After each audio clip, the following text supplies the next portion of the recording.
Master Recherche Histoire de l'Art, Action.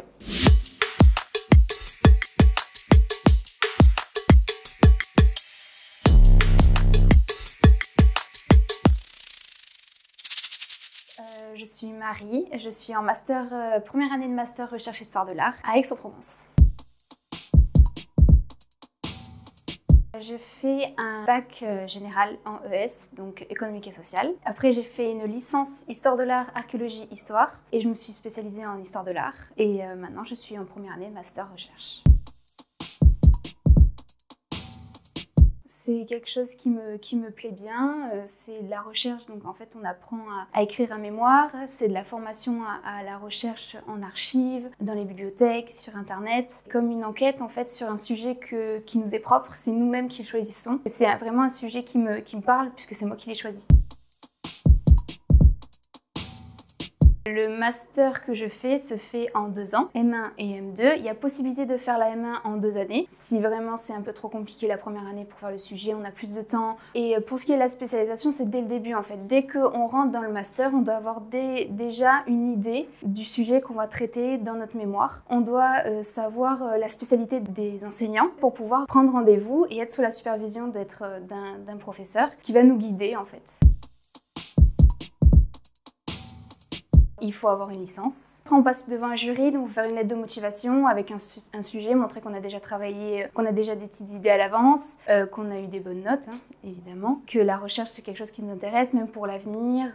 Comme c'est un master avec des places précises, il faut une sélection, donc vaut mieux avoir un bon dossier.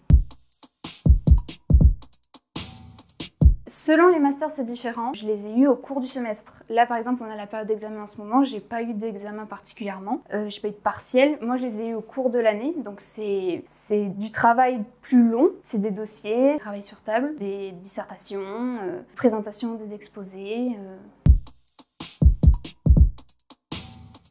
Selon les semestres, c'est différent selon la période. Là, j'ai fait un semestre sur l'époque moderne, donc j'ai eu des cours théoriques. Il y a la notion de méthodologie. Sinon, il y a l'actualité de la recherche aussi, qui nous permet d'être en lien avec ce qui se passe en ce moment dans la sphère universitaire et la sphère de la recherche. Et sinon, il y a le stage. Il y a des stages à réaliser en M1, obligatoire, minimum 1 mois. Pour le trouver, soit c'est tout seul. Si vraiment on ne trouve pas par nous-mêmes, les professeurs nous guident. Alors j'ai un logement mais au Crous depuis ma première année de licence. Selon les critères, ils nous donnent des chambres différentes selon le salaire aussi, enfin combien la chambre coûte. Ça peut aller de 9 mètres carrés jusqu'à 30 mètres carrés si c'est en résidence universitaire.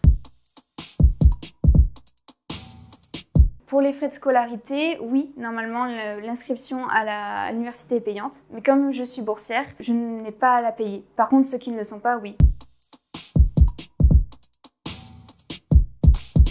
Alors après ce diplôme, donc soit on va en doctorat et on fait une thèse sur un sujet précis qui continue après soit dans la sphère universitaire, soit au CNRS par exemple. Ça nous ouvre les portes en fait des métiers de l'art et du patrimoine au ministère de la Culture, dans les musées, la médiation, oui, dans les archives, dans la recherche, dans l'éducation nationale aussi, si on veut devenir professeur. C'est vraiment très ouvert.